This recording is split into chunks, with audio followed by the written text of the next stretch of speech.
Cricket ಜಗತ್ತಿನ interesting ಸುದ್ದಿಗಳನ್ನು quick ಆಗಿ ಹೇಳ್ತೇನೆ ಕ್ರಿಕೆಟ್ ರೌಂಡಪ್ನಲ್ಲಿ. ನಾನು ಶಾಂತ. ನೀವು ಸುದ್ದಿಯಾನದ ಸಬ್ಸ್ಕ್ರೈಬರ್ ಆಗೋದಕ್ಕೆ ಮರಿಬೇಡಿ. ಮಹಿಳಾ ಏಷ್ಯಾ ಕಪ್ ಟೂರ್ನಿಯಲ್ಲಿ ಟೀಮ್ ಇಂಡಿಯಾ ಸೆಮಿಫೈನಲ್ಗೆ ಲಗ್ಗೇಟಿದೆ.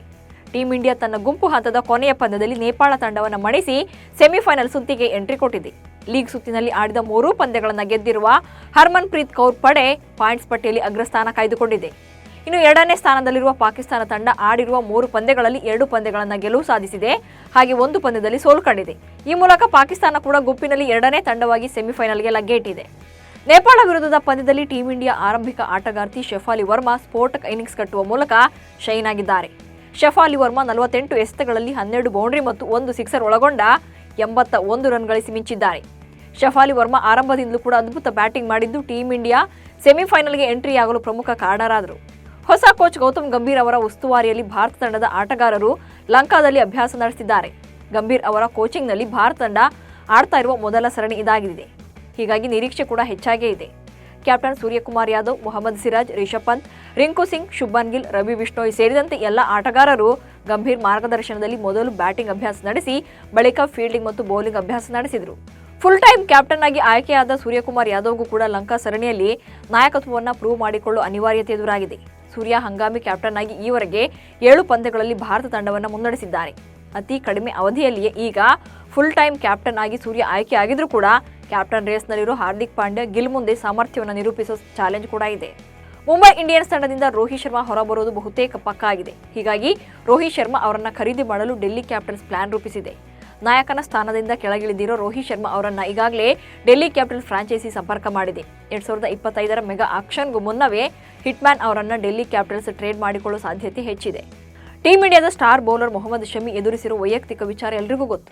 ಜೊತೆಗೆ ಮಾಜಿ ಪತ್ನಿ ಹಸಿನ್ ಜಹಾನ್ ಮಾಡಿರುವ ಆಘಾತಕಾರಿ ಆರೋಪಗಳಿಂದ ಶಮಿ ನಲಿಗೆ ಹೋಗಿದ್ದು ಕೂಡ ಗೊತ್ತಿರೋ ವಿಚಾರನೇ.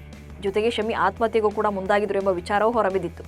ಆದರೆ ಈ ವಿಚಾರ ಗಾಳಿ ಸುದ್ದಿ ಅಲ್ಲ. ನಿಜಕ್ಕೂ ಕೂಡ ಮೊಹಮ್ಮದ್ ಶಮಿ ಆತ್ಮಹತ್ಯೆಗೆ ಮುಂದಾಗಿದ್ರು ಎಂಬ ಆಘಾತಕಾರಿ ವಿಚಾರವನ್ನು ಅವರ ಸ್ನೇಹಿತರೊಬ್ಬರು ಹೇಳಿದ್ದಾರೆ. ಅದೊಂದು ದಿನ ಬೆಳಗಿನ ಜಾವ 4 ಗಂಟೆ ಸುಮಾರಿಗೆ ಶಮಿ 19ನೇ ಮಹಡಿಯ ಬಾಲ್ಕನಿಯಲ್ಲಿ ನಿಂತಿದ್ರು. ಅಲ್ಲಿ ನಿಂತು ಅವರು ಆತ್ಮಹತ್ಯೆ ಬಗ್ಗೆ ಯೋಚಿಸ್ತಾ ಇದ್ರು. ಅದೊಂದು ರಾತ್ರಿಯನ್ನು ಯೋಚಿಸೋಕ್ಕೂ ಕೂಡ ಸಾಧ್ಯವಾಗಲ್ಲ. ಅಷ್ಟೊಂದು ದೀರ್ಘ ಮತ್ತು ಭಯಾನಕವಾಗಿತ್ತು ಎಂದು ಉಮೇಶ್ ಕುಮಾರ್ ಹೇಳಿಕೊಂಡಿದ್ದಾರೆ. ಕನ್ನಡಿಗ ಕೆಎಲ್ ರಾಹುಲ್ ಏಕದಿನ ತಂಡಕ್ಕೆ ಆಯ್ಕೆಯಾಗಿದ್ದರಿಂದ ಸಂಜು ಸ್ಯಾಮ್ಸನ್ಗೆ ಚಾನ್ಸ್ ಮಿಸ್ ಆಗಿದೆ ಎಂಬ ವಿಚಾರ ಸದ್ದು ಮಾಡ್ತಿದೆ. ವಿಕೆಟ್ ಕೀಪರ್ ಆಗಿ ಕೆಎಲ್ ರಾಹುಲ್ ಅವರನ್ನ ಆಯ್ಕೆ ಮಾಡಲಾಗಿದೆ. ಹೀಗಾಗಿ ಸ್ಯಾಮ್ಸನ್ ಅವರನ್ನ ಕೈ ಬಿಡಲಾಗಿದೆ ಎಂದು ವರದಿಗಳು ತಿಳಿಸಿವೆ.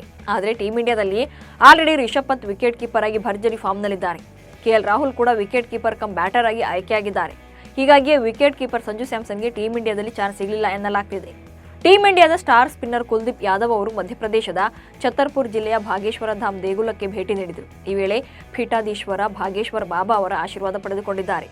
ಕುಲ್ದೀಪ್ ಬೌಲಿಂಗ್ ಫಾರ್ಮ್ ಕಳೆದುಕೊಂಡು ಭಾರತ ತಂಡದಲ್ಲಿ ಅವಕಾಶ ವಂಚಿತರಾಗಿದ್ದ ವೇಳೆ ಭಾಗೇಶ್ವರ ಧಾಮ್ ದೇಗುಲಕ್ಕೆ ಭೇಟಿ ನೀಡಿ ವಿಶೇಷ ಪೂಜೆಯನ್ನು ಸಲ್ಲಿಸಿದರು. ಈ ವೇಳೆ ಭಾಗೇಶ್ವರ ಬಾಬಾ ಕುಲ್ದೀಪ್ ಯಾದವ್ ಕೊರಳಿಗೆ ಹೂವಿನ ಹಾರ ಹಾಕುವ ಮೂಲಕ ಮತ್ತೆ ಭಾರತ ತಂಡದ ಪರ ಆಡಲಿದೆಯಾ ಎಂದು ಹಾರೈಸಿದರು. ಇದಾದ 1 ತಿಂಗಳ ಬಳಿಕ ಕುಲ್ದೀಪ್ ಯಾದವ್ ಭಾರತ ತಂಡಕ್ಕೆ ಆಯ್ಕೆಯಾಗಿದ್ದರು. ಏಕದಿನ ಸೇರಿ T20 ವಿಶ್ವಕಪ್ನಲ್ಲಿ ಪ್ರಧಾನ ಸ್ಪಿನ್ನರ್ ಆಗಿ ಕಾಣಿಸಿಕೊಂಡಿದ್ದರು. ಅಂದಿನಿಂದ ಕುಲ್ದೀಪ್ ಭಾಗೇಶ್ವರ ಬಾಬಾ ಅವರ ಪರಮ ಭಕ್ತರಾಗಿದ್ದಾರೆ. ಸನ್ರೈಸರ್ಸ್ ಹೈದರಾಬಾದ್ ಫ್ರಾಂಚೈಸಿ ಈ ಬಾರಿ ಪ್ರಮುಖ ಆಟಗಾರನನ್ನು ಕೈಬಿಡಲಿದೆ. ಸನ್ರೈಸರ್ಸ್ ಸಿಇಒ ಕಾವ್ಯ ಮಾರನ್ ಯುವ ಬೌಲರ್ನನ್ನು ತಂಡದಿಂದ ಕೈಬಿಡುವ ನಿರ್ಧಾರ ಮಾಡಿದ್ದಾರೆ ಎನ್ನಲಾಗಿದೆ. 24 ವರ್ಷದ ವೇಗಿ ಉಮ್ರಾನ್ ಮಲಿಕ್ ಅವರನ್ನು ತಂಡದಿಂದ ಕೈಬಿಡಲು SRH ನಿರ್ಧಾರ ಮಾಡಿದೆ. ಸ್ಪೀಡ್ ಸ್ಟಾರ್ ಮಲಿಕ್ ಕಳೆದ 2 ಸೀಸನ್ಗಳಲ್ಲಿ ನಿರಾಶಾದಾಯಕ ಪ್ರದರ್ಶನವನ್ನು ತೋರಿದ್ದು ದೇಶಿ ಕ್ರಿಕೆಟ್ನಲ್ಲೂ ಕೂಡ ಫಾರ್ಮ್ ಕಳೆದುಕೊಂಡು ಒದ್ದಾಡ್ತಿದ್ದಾರೆ. ದೇಶದ ಅತಿದೊಡ್ಡ ಶ್ರೀಮಂತರ ಪೈಕಿ ಒಬ್ಬರಾದ ಗೌತಮ್ ಅದಾನಿ IPL ತಂಡವೊಂದನ್ನು ಖರೀದಿ ಮಾಡಿ ಕ್ರಿಕೆಟ್ ಲೋಕಕ್ಕೆ ಪ್ರವೇಶ ಮಾಡಲು ನಿರ್ಧಾರ ಮಾಡಿದ್ದಾರೆ. CVC ಕ್ಯಾಪಿಟಲ್ಸ್ ಪಾರ್ಟ್ನರ್ಸ್ನಿಂದ ಗುಜರಾತ್ ಟೈಟನ್ಸ್ ಫ್ರಾಂಚೈಸ್ನಲ್ಲಿ ಹೆಚ್ಚಿನ ಪಾಲನ್ನು ಪಡೆಯಲು ಮಾತುಕತೆ ನಡೀತಾ ಇದೆ ಎಂಬ ಮಾಹಿತಿ ಲಭ್ಯವಾಗಿದೆ. 2021ರಲ್ಲಿ ಗುಜರಾತ್ ಟೈಟನ್ಸ್ ಫ್ರಾಂಚೈಸಿಯನ್ನು 5,625 ಕೋಟಿ ರೂಪಾಯಿಗೆ ಸ್ವಾಧೀನಪಡಿಸಿಕೊಂಡಿರುವ CVC ಕ್ಯಾಪಿಟಲ್ಸ್ ಪಾರ್ಟ್ನರ್ಸ್ ಹಾಗೆ IPL ತಂಡದ ಮಾರಾಟಕ್ಕಾಗಿ ಅದಾನಿ ಗ್ರೂಪ್ಸ್ ಮತ್ತು ಟೂರೆಂಟ್ ಗ್ರೂಪ್ ಎರಡರೊಂದಿಗೂ ಕೂಡ ಮಾತುಕತೆ ನಡೆಸಿದೆ. ಬರೋಬ್ಬರಿ 12,550 ಕೋಟಿ ರೂಪಾಯಿಯನ್ನು ಗೌತಮ್ ಅದಾನಿ ಹೂಡಿಕೆ ಮಾಡೋ ಸಾಧ್ಯತೆ ಇದೆ. ಇವಿಷ್ಟು ಇವತ್ತಿನ ಕ್ರಿಕೆಟ್ ರೌಂಡಪ್ ಸುದ್ದಿಗಳು. ನಮಸ್ಕಾರ.